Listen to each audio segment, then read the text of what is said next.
Danke. You're amazing. Love you. Thank you. Love you too. Thank you. I'm very lucky to spend Sunday mornings learning from Saba, and it's a treat. And when she said that we can actually meet Bianna in person, it was pretty amazing. So for those of you who have not gotten the book, Don't Feed the Lion, it's amazing. You read it in one setting, and I didn't know until I opened it, and it was for me, because it's about sports, and it's about faith, and it's about Israel, and it's about Jews. I just want to mention, of course, our adult audience, but most importantly, our teen audience who is here, our Barron Scholars. These are 11th and 12th graders who are learning 3 goals: how to combat anti-Semitism, how to identify anti-Semitism, and most importantly, what it means to form allyship as they enter the college campus. So a round of applause for our Barron Scholars. Thank you.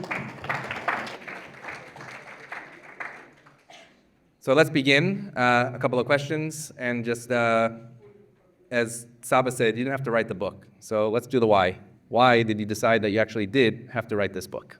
Well, first of all, thank you so much. It is an honor to be with all of you here today. Thank you, Saba, for that amazing introduction. We truly have become like soul sisters, a country and, thousands of miles apart. Social media has connected us. There is still good use for social media and meeting wonderful friends. Thank you, Rabbi Sherman, and thank you all for being here.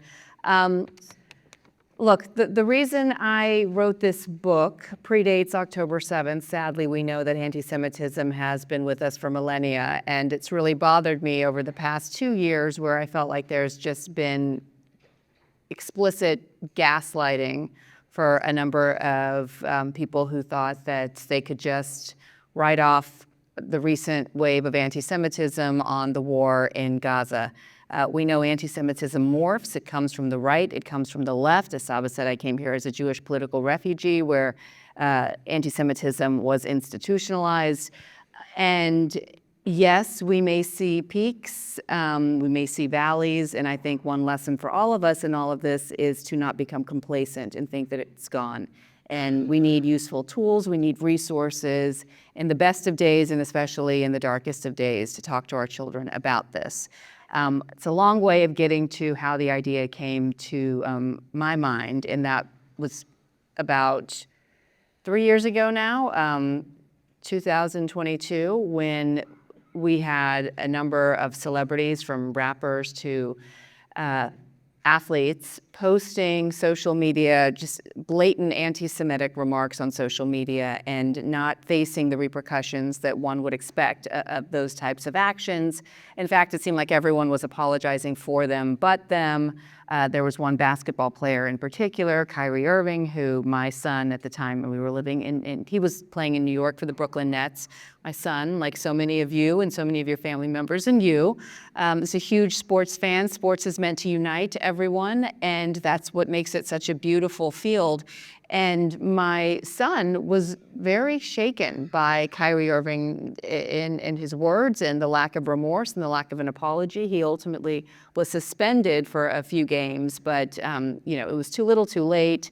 A lot of athletes then started coming to his defense, and it was an uncomfortable situation. We were going to a basketball game, and as we were in an Uber going over the Brooklyn Bridge, my son, who was then 10 at the time, turned to my husband and me and asked, like, why are we even going if he doesn't want me there? Like, why do they hate us?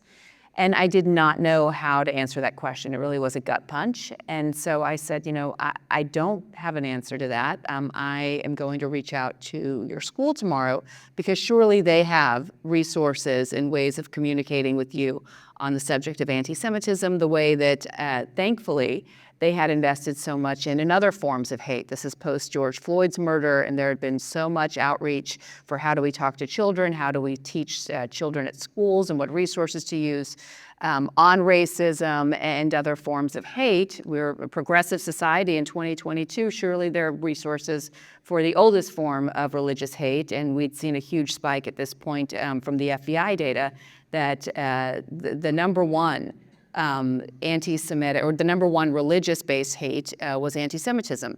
And so when I called the school and asked, or I emailed, the response was nothing. They don't have resources for anti-Semitism. In fact, they suggested that for this age group, they advise kids to ask questions in class themselves and sort of be proactive about it, and then maybe they'll have a classroom discussion. And I just thought no realistic, there's no way a 10-year-old is going to feel comfortable raising their hand and asking about anti-Semitism. So the seed was planted, and Yonit Levy is my brilliant co-author. She is the most prominent news anchor in Israel. We've been friends for a number of years. And after October 7th, we sadly predicted that we would see yet another wave of anti-Semitism. She and I speak regularly, and I also felt that it was a bit prescient here too, going to start to see this attempted split and division between Judaism and Zionism. And I wanted to, not make this a book about October 7th, but by writing it with an Israeli author, not being political at all, just saying that Israel has a right to exist and we're Zionists, and that's not a controversial word. Political today, right? Yes. We said, let's write the book we can't find. And so we began the process. That was October 20th. She went back. Yonit was just here with me in New York for the launch. And she went back and looked at our correspondence, and it was October 20th that I said to her, listen, I have this idea. I've been thinking about it for a while, but since October 7th, I really think we should write a book for this specific age group because there's a void. I want to go back to the Kyrie incident because, as many of you know here, I was on the media during those times, and Charles Barkley asked me, did you watch the movie that Kyrie tweeted about? And I hadn't. And when he asked me that, I went back and I watched this 4-hour movie. And so what's your thought about learning the narrative of what they're talking about us for anti-Semitism? Because when you actually watch that movie, I guess, a lot of it is truth besides these blatant lies. And if you're a consumer that doesn't know anything, you're like, oh, that must be also true. And so how do we deal with the narrative that is being spoken about if we don't know what is actually being said? Or the reaction was, it's not so bad, Yes. right? What's the big deal? It's not like he posted a picture of a swastika or, something that we've become all too familiar with as well in some interviews by those that are trying to rehabilitate anti-Semites or, murders of the past is, well, we're just asking questions. Or some people say, or I need to do more research. And sadly, when it comes to anti-Semitism, I can't imagine any more research that needs to be done. And the thing that's sad, and I didn't want to single out Kyrie Irving, I didn't want to single out Kanye West, and I definitely didn't want to make this a racial issue at all because it's not. And if you look back at U.S. history, the biggest alliances in this country to stand up to prejudice and hate were the Black community and the Jewish community. And I think a lot of people, thankfully, are putting in a lot of resources now and really making an effort to reunite these two communities and open the dialogue again. What was frustrating with the Kyrie situation is, no one's perfect. I'm not a fan of ghosting people or cancel culture. And all that this really took was an immediate apology. I'm sorry, I offended people. I can understand now why this was deeply offensive. He's a very smart man. He's a very charismatic man. He's a brilliant basketball player. And the fact that that wasn't happening, and that, again, like I said, everyone was apologizing for him but him, and we get to some of these themes in the book as well. This book is not for anti-Semites, newsflash, it's not for Nick Fuenteses of the world. Nobody here, aside from a similar sports celebrity who's fictional but inspired by real life events, the book begins with this anti-Semitic remark that he makes, and sort of, the trauma from that spirals and it impacts the protagonists in the story.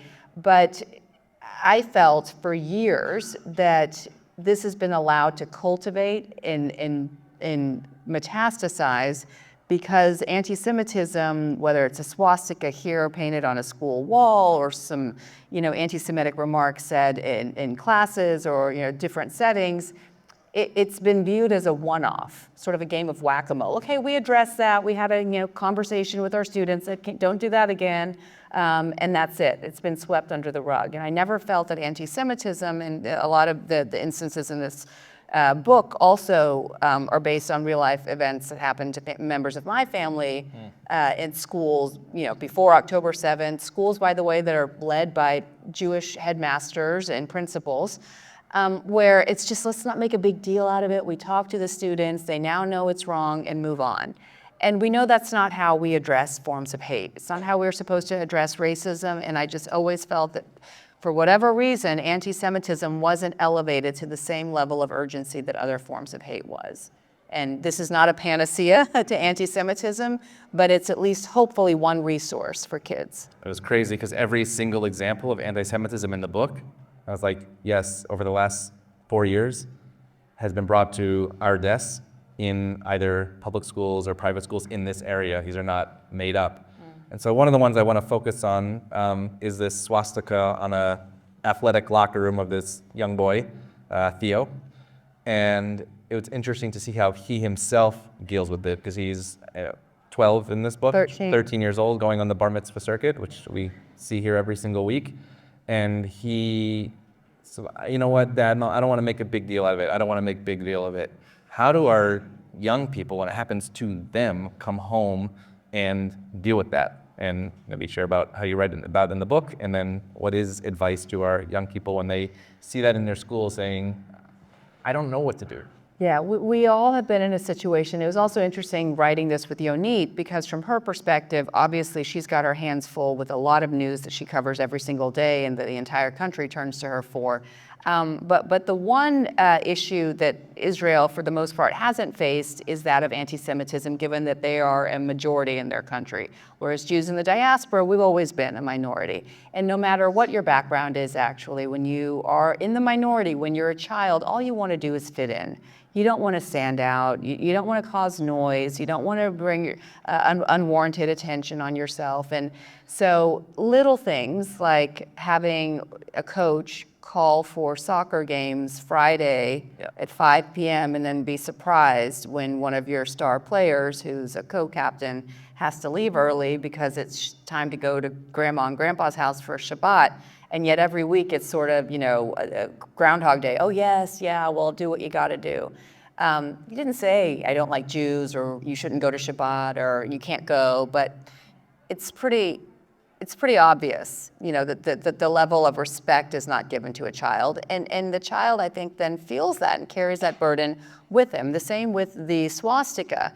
When, kids have an innate sense and they know right away what's right and what's wrong. Just think about conversations you've had with your kids. They know when something's wrong. And what they do is they turn to, confirmation of that by the adults in their lives.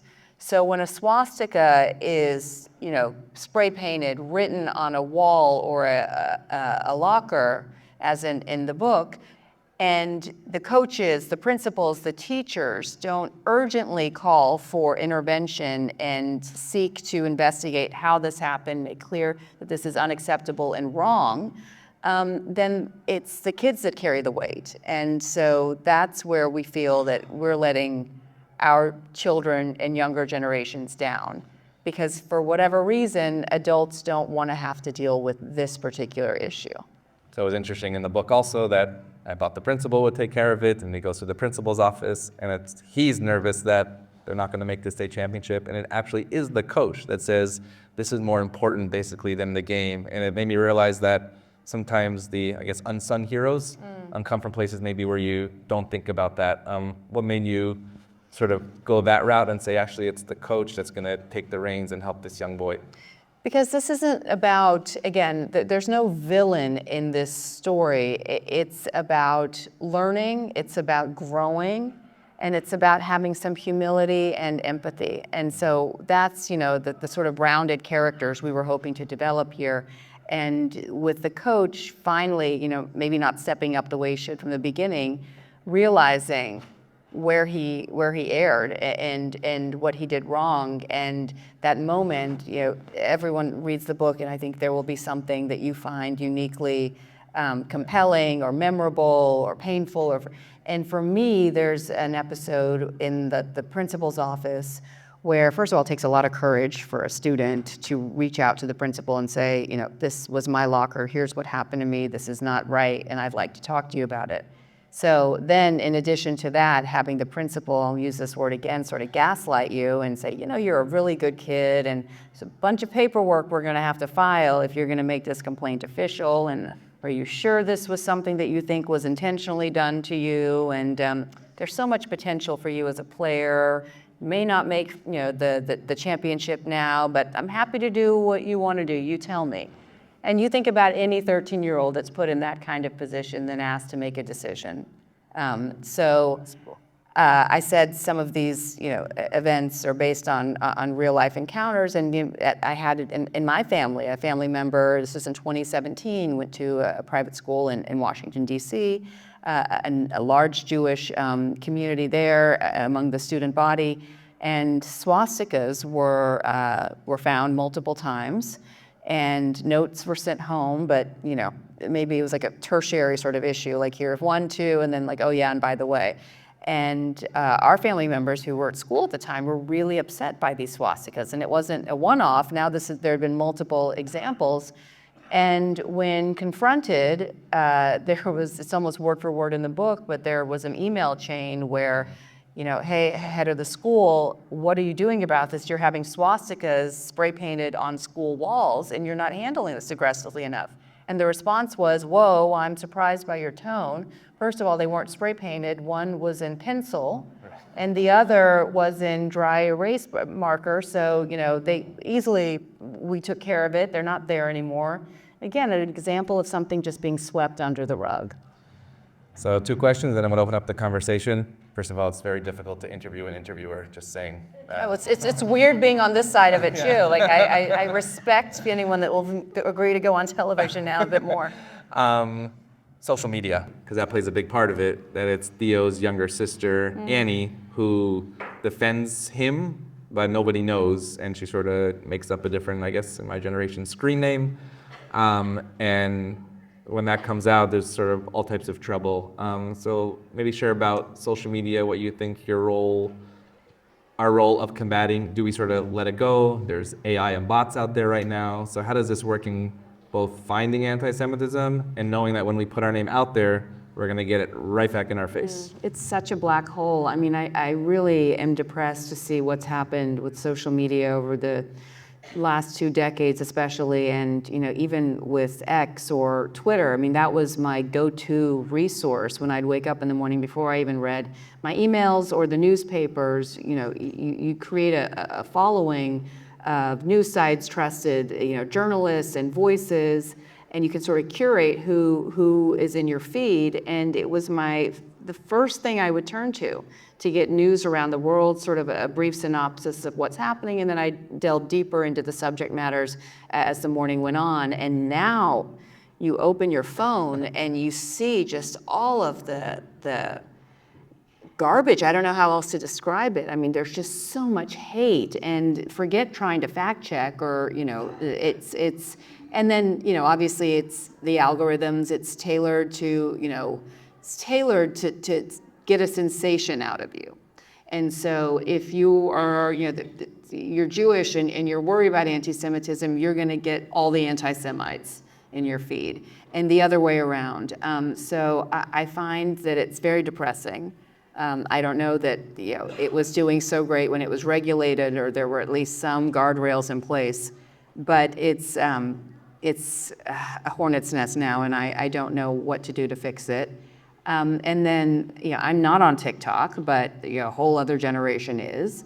And the only thing we can do is try to protect our kids and keep them off social media. I mean, this is not even related to anti-Semitism, but there's enough research and data. Jonathan Haidt, and you all read these books about how it impacts the brain. You know, for us, our kids, or not my 9-year-old, but my 13-year-old has a phone. He is a voracious reader, and he's sort of, we call him an October 8th Jew, where, you know, he has become so, he loves his heritage, and he has become such an ardent supporter of fighting against anti-Semitism. We had his bar mitzvah in Israel over last year in March during the ceasefire, and we're so proud of the young man he's growing into and becoming, and we're learning from him, and he's wanting to go to services more. That's all great, but we haven't allowed any social media for him. So he has access to news sites and the New York Times and on the Jerusalem Post and everything. But my only advice is to avoid any social media for kids as long as I can. And that's hard too, because they'll tell you so-and-so has Snapchat, or you know their mom, they're really nice, they let their kids do this. So it has to, I think Jonathan Haidt also. Children nodding right now in this Yes, room. Yes, but I think Jonathan Haidt also says, like, this has to be a group community type of endeavor, that it's sort of all for one and one for all, where you agree at age 15 or what have you, whatever cohort, they all do it together, because you don't want your child to be the only one who's not involved as well.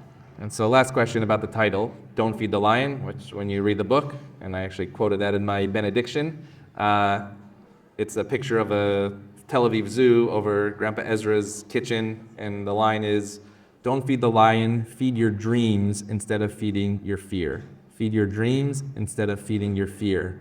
Sort of answers that question of social media. How do we feed our dreams? And maybe talk a little bit about April 2024, how you got the hostages story out, the Anderson Cooper and CNN, and you honestly are feeding our dreams, and we need to help that as well. So how do we feed our dreams for us and for our children?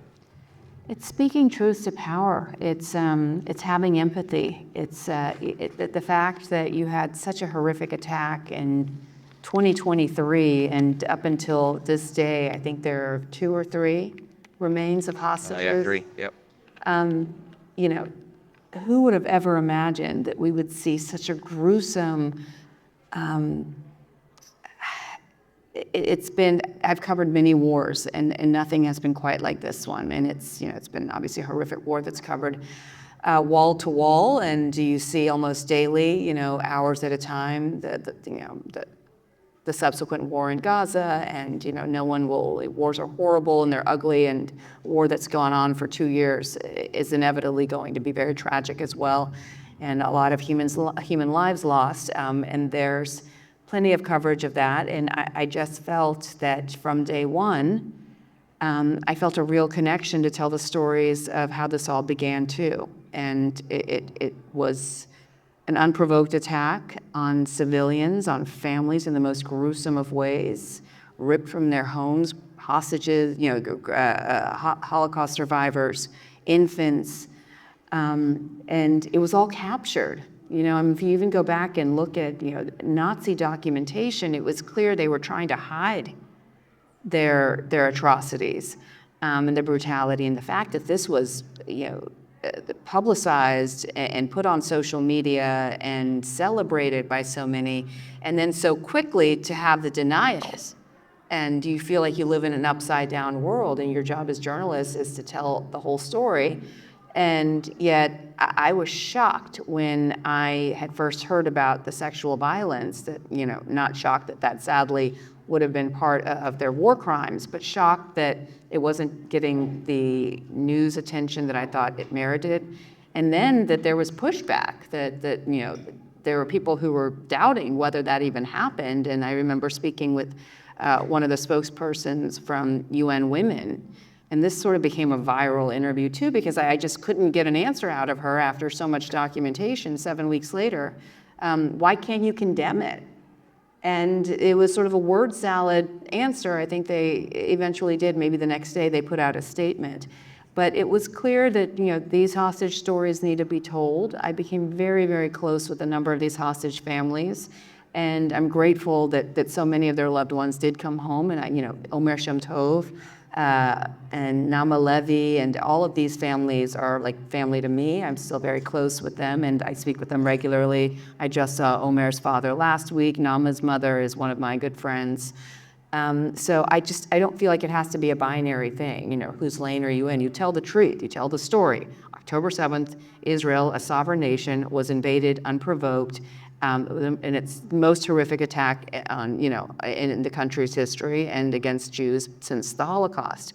We covered the war extensively. I do think that Israel should have allowed media at some point to go into Gaza to see for themselves, because if we were reporting it as extensively as we were, you want to have your reporters on the ground. I get that. But why this became such a polarizing issue and not giving, the hostage families and those who suffered so much on October 7th, the attention they warranted, and how that became controversial is, I don't have an answer for that. So for me, I felt like it was my duty to tell their stories, and it's been the most, rewarding is not the right word, but I feel for the first time, I know how important journalism really is.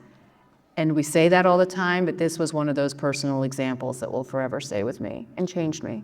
Well, it's gratitude from our community. I know the entire Jewish community. As Fernando Sheb, the producer of One Day in October, a member of this community, told us when we screened that film a couple weeks ago, he said he couldn't be an armchair Zionist at that time. And he did that, and I know you do that. And all of us, I've watched this community and participated.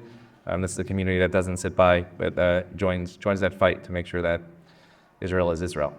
So I want to open it up to a conversation. I'll ask for questions. And yes, Nina? I'll repeat the question. Go ahead, I'll repeat it. Underlying everything you talked about and the issue that we have with the kids and the issue we have with the school and the issue we have with the Hollywood community is the fact that our AEC, CNN, took out tell the story. They still have not told the story. They have not covered the rates. They have not really covered the hostage families. These are the major media outlets, and I feel that all of that led to the issue that we have in our schools. And I'm going to add that just last night I heard that my grandson's best friend had to leave Sarah Laura's because of this. And he came back to California and was now in Skokie. So really, BBC is now become now CNN, not yet. And do you not think that is underlying all of this? So how the media tells the story perhaps leads to these aspects. I mean, I will say that I've been shocked that this, maybe not shocked, I'm not surprised, because this has always been an issue. The Middle East, Saba mentioned that the 2021 war between Israel and Hamas in Gaza, I've always felt it got outsized attention, and such a polarizing, emotional subject matter, unlike any other conflict around the world. We covered the war in Ukraine, and it was pretty obvious early on, who's right, who's wrong here, who was the aggressor, who was the victimized party. And while I am not one to defend any government, and every government is open to objective criticism, including Israel, when people lob more attention on that particular country than, let's say, others, I think that's reason perhaps to say, what's going on there. I don't engage really with people that say Israel doesn't have a right to exist. Israel is a country. Israel is a sovereign country.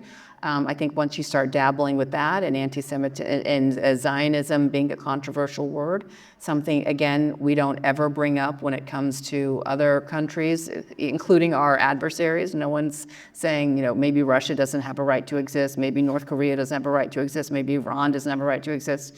And yet when it comes to Israel, that's sort of become fashionable and in vogue.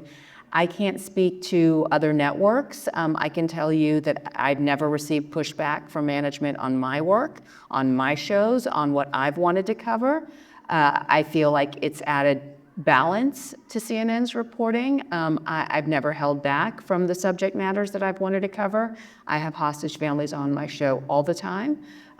We have a lot of real estate on cable news programs, and so other shows will be, spending a lot of time covering on one aspect of the war. And so I felt, okay, well, this is being covered extensively elsewhere. We also obviously covered, Gaza and the humanitarian crisis on my show. But I also thought that it was extremely important to continue to talk about and remind people how this started. And especially the fact that so many years and so many months later, there were still civilians innocent people being held in dungeons. And again, it's we see the ebbs and flows, we see the current spikes in anti-Semitism, but this isn't something new. We're just seeing, we're seeing record numbers now. I feel like the examples I gave about swastikas from 2017, there wasn't an ongoing war or conflict at that time. I love this country more than any other country in the world. I am so blessed to be here as an American Jew, but we've somehow normalized having to have security at every single Jewish institution, no matter, I don't remember a day when growing up in Houston, Texas, where there weren't armed guards or bomb threats called in against my temples, the JCCs, and now, for me, I won't go into an institution if I don't feel like it's, secured properly. And we as a society and country have normalized that too. Noah? Hi, Bianna. Thank you for being here today. My name is Noah. I'm a senior at Bilpin Community School, and I'm also a parent scholar here at Sinai. So just to give you some context, I used to go to Palisades Charter High School, and I left before the fires, and one of the reasons why is because of the anti-Semitism there, not just by students, but also by teachers. But my question is, I know the ADL tries to tackle anti-Semitism in school districts, but is there kind of like a reality or perspective that's addressed by your book, Don't Be the Bias, that the ADL might not understand yet of students specifically? What you're asking. So we've been working with the ADL because, again, Yonit and I are not experts on education. We're not experts on anti-Semitism. We're journalists who are choosing to report through fiction what we've seen and seen a real void in terms of materials for kids to read and identify with, Jewish students, non-Jewish students, and their family and friends. And I've been floored. So the ADL, we've been working with them about adding sort of supplemental content and material for teachers to have. So when they talk to their kids about this book and anti-Semitism, they'll have resources for them to use as educators.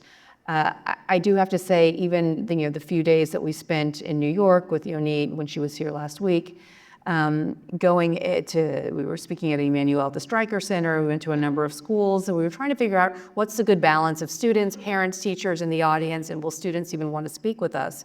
And when we were at the Stryker Center, there was an 8th grade boy who raised his hand, this is New York City, and said that he has a swastika and an Heil Hitler engraved on his school desk, and that he's very upset about it. And that was sort of, that he spoke for about 30 seconds and the room was silent. And I then, the next morning, heard from his mother, and said, that was my son, and I have to say, we're working on it, we're addressing this, we're speaking to the school, it's being handled. We've known about it, but that was the first time he's felt comfortable to talk about this in public.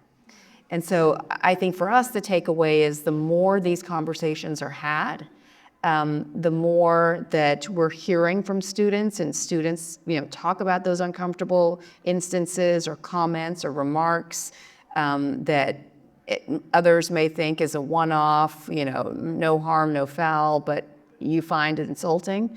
By not discussing it, I think we've really missed an opportunity for many, many years.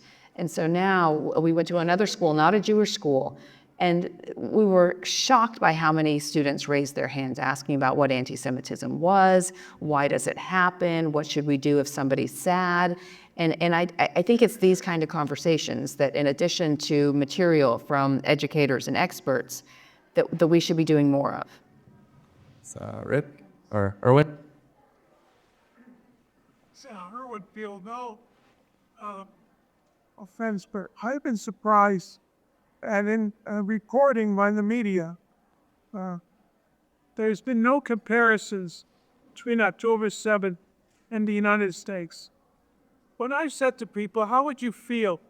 The group of Mexico came over, killed and raped and made 36,000 people in Chula Vista in one morning. What would you think our government should do? And all of a sudden, you raise up, they understand a different perspective. I'm very surprised the media hasn't picked up on it. It's an interesting point you make, because I do think, and you're not the first to make this, obviously, and I do think, both from elected officials to, I know that this is something that Prime Minister Netanyahu has said many times, and I know that military experts have said the same. I do think this is a generational thing too.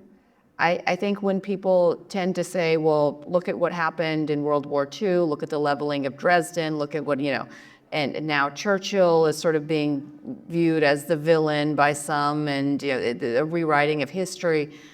I think younger generations, I dare say, would go back and say even some of the U.S.'s actions were war crimes at that time. I mean, it's just what I've heard in having these types of conversations as well. Also, it's one thing to give hypotheticals. It's another to see the reality of a certain event. So it's one thing for an elected official or somebody who is speaking out against certain conduct to say, you shouldn't do that. Those are war crimes. And again, I'm not a military expert, so I'm not here to say what Israel has and hasn't done, and what they should have done, and what was right and what was wrong. I just think when it doesn't happen to you, it's very easy to judge how you would, or predict how you would respond. And I think that, in addition to, the generational divide,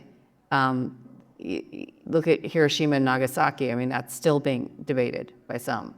So I'm not sure that is an analogy that, while on its face looks like it's a valid one and a smart one, I don't know that it's sat so very, I don't think it's been as effective as many thought it would be early on. Gary?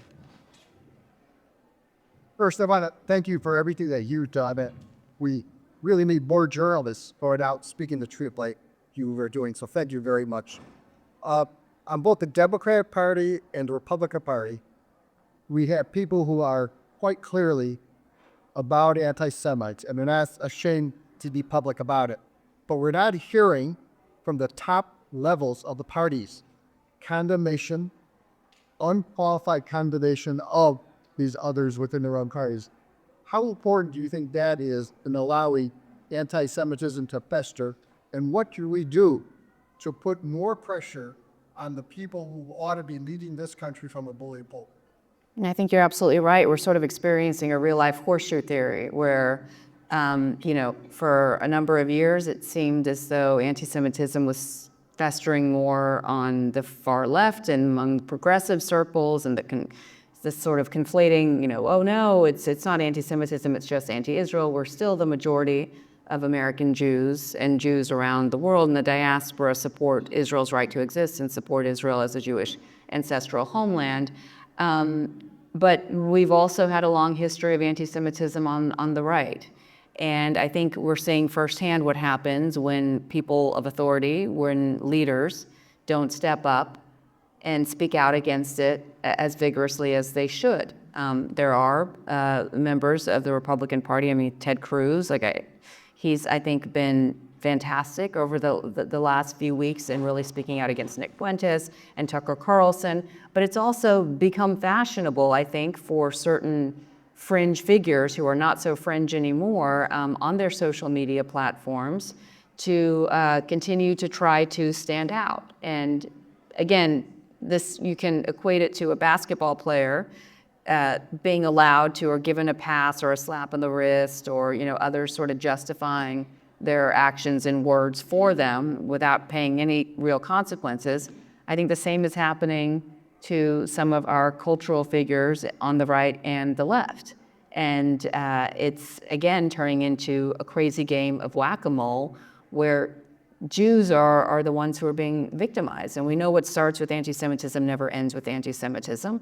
I worry about our democratic institutions as a whole.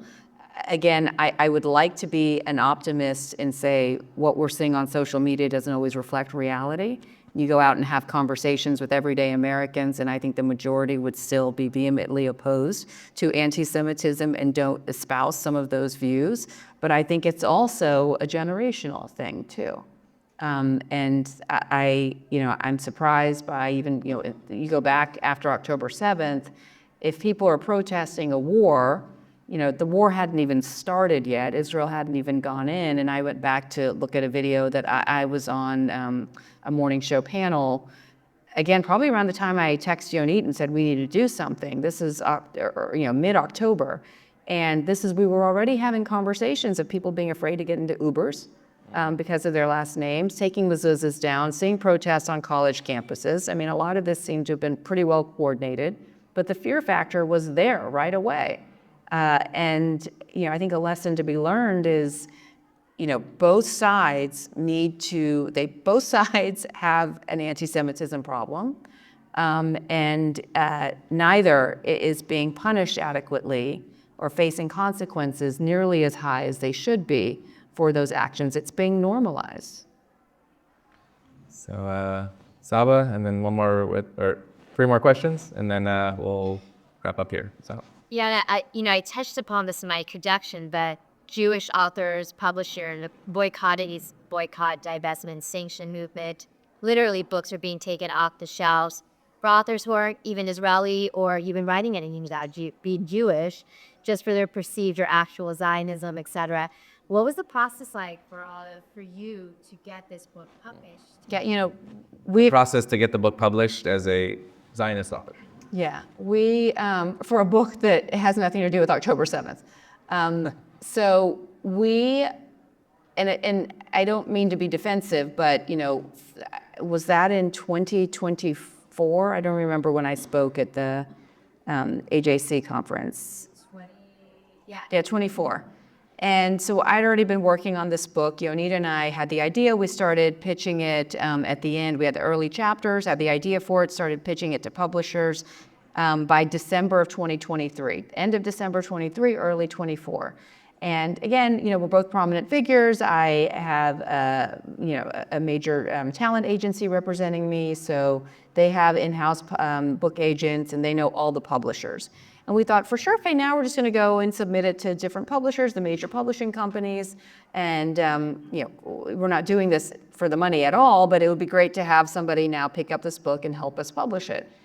And we had no publisher agreed to take on this book. So we were initially told that, for this is a very difficult age group to write for, which it is, or to publish, and that alone is a separate issue because this is a very smart, inquisitive, informed age group, impressionable as well. They still talk to their parents, they read. So just note to self, how important it is to have good books for preteens and middle grade readers.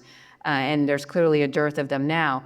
But then, we were told explicitly, now's not the time probably for a book on anti-Semitism. And as the war's going on, give it a few years, maybe come back. And then there were some publishers who we just didn't hear back from. And by the way, a number of these publishers and these top editors were Jewish themselves. So they'd say, it's an important topic for me, but. So I bring up speaking at the AJC because I remember, and listen, in the media, I think we are fairly, in the spotlight, and we should be, criticized when we're not doing our jobs right. And I don't think we do our jobs right at all. And, every day, and we always aim to do better.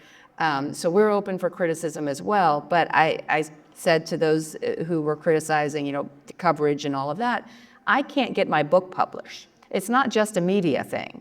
A number of people who were in that room there, I remember had children or prominent members of their family or loved ones who worked at top publishers and reached out to me and said, oh no, we'll be in touch now. We couldn't get a publisher.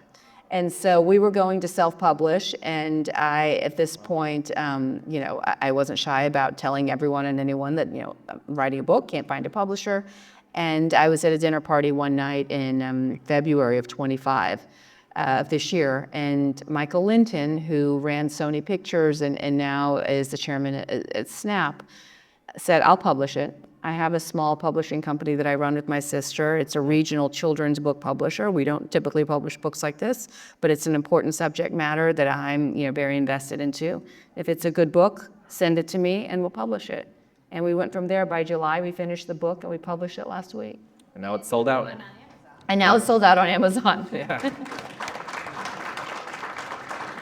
So we'll gather 3 questions and we'll answer them together. Let's start with Howard. You had a question? Pamela, Sharon. Thank you for appearing for us today to speak. But how do you account for so many Jewish people in New York City voting for Erez Sherman? Sloppy, but quite been also ways to. Is there not some anti-Semitism within the Jewish kids? So question 1 is Mamdani and Jews voting for Mamdani. Question 2, Pamela. Are you going to be getting this book into public school, the public school libraries, public libraries? I think it's just such an important resource. Is there anything that you have in place to have that happen? Okay, and Sharon.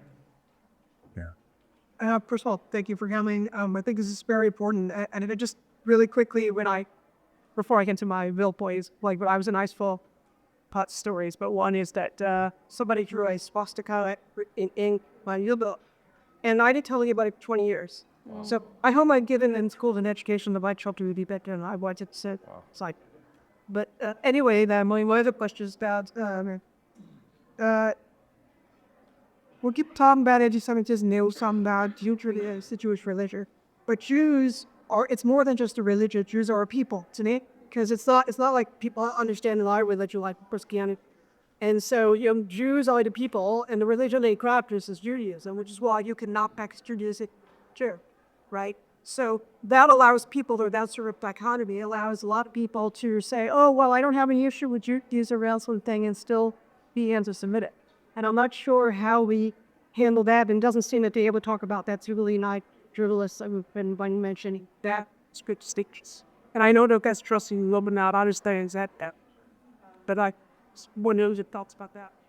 So if you put that all together, Mamdani put the book in public schools and address anti-Semitism. So I'm not going to speak on politics. I think that I don't know what's in our mayor-elect's. I live in New York. I don't know what our mayor-elect's. What's in his heart. He has said that he's not anti-Semitic. He has visited synagogues.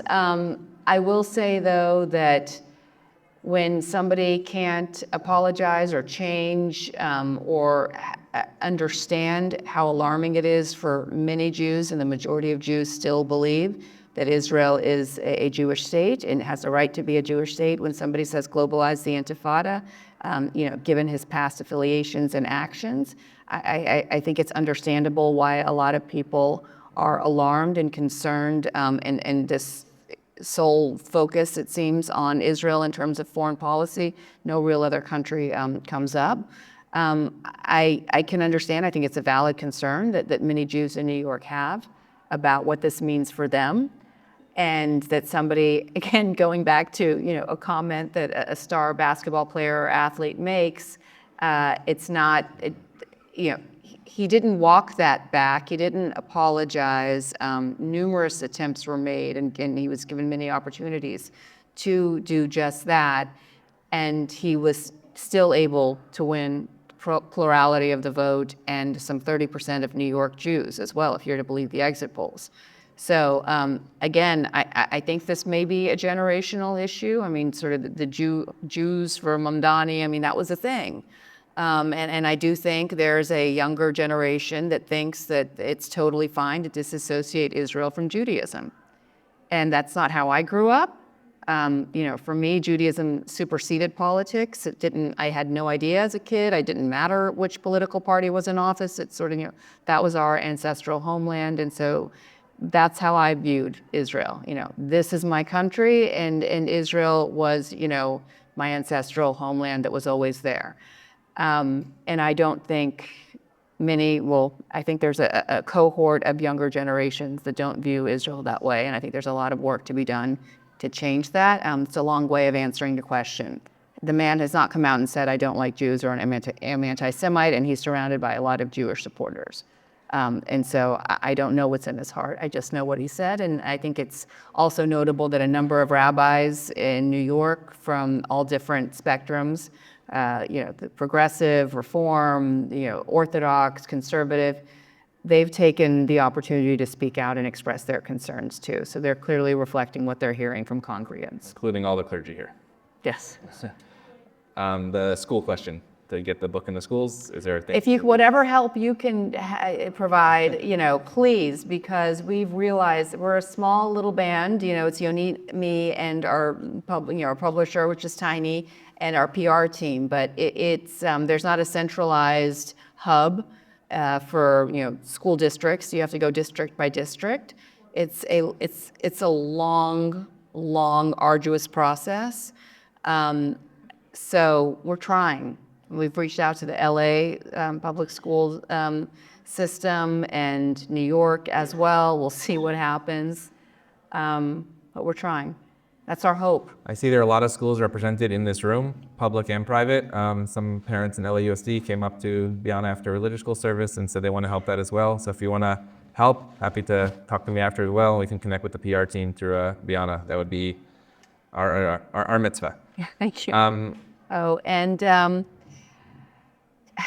we did not cover the complicated, questions asked about Judaism as, a religion, a nationality, why there's always such confusion over Judaism, why people, for example, in the Soviet Union, that was my nationality. My birth certificate says Jew. My parents' library card said Jew. We don't have that here in the United States, thank goodness. I view myself as an American Jew. But you can see where some of that anti-Semitism gets, it's festered and promulgated through this loyalty, dual sort of, there's no other religion quite like you, and, is your loyalty to the United States, is it to Israel?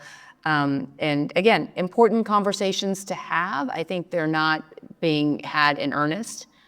And I think people that question our loyalty just need to walk into any synagogue. And what is the first thing you see? You see an American flag and you see an Israeli flag. So, that's where I stand on the issue. And so to conclude, Rabbi Wolpe often says that even in the most darkest times, we have more friends than we actually think that we do. And so maybe share a story over this past week with the launch of the book of We're a People of Hope. When we look at that Israeli flag, we sing Hatikva, which is the hope. What's something that you've seen this week during your book launch, New York and now LA, that gives you hope for tomorrow and the future? I mean, that's easy, and I keep going back to my parents. You really have to be an immigrant to appreciate this country. Warts and all. We're going through some ugly times now, but by no means is anyone in my family ready to pack their bags and go. It's been too soon. We haven't been here long enough. No other country can give us what it's given us thus far. The American people overall are phenomenal. American Jews are incredible. And we have to open our eyes and address real problems and issues. But thinking that they can be solved elsewhere, I think, is the wrong solution too. So I just think to my parents, we came here with $150 between the three of us, no language, embraced in this country, and they are the biggest patriots that you will find, and they're the ones that give me the inspiration, and to hear them tell me that they're proud of this book, tells me that we're doing something right too. We are so grateful that Bianna Golodryga has joined us. If you don't follow her on social media, please do. Make it your news feed in the morning. I believe we sold out of books today, which is wonderful. Don't Feed the Lion. If you have not gotten a copy, keep looking online to make sure that it's there. Let's get it in our schools, in our synagogues, in our communities. And Shabbat Shalom. We hope to see you on Thursday at Omer Shem Tov. If you haven't signed up, please do so. We're hopefully going to sell that out to hear the miraculous story. Shabbat Shalom. Thank you.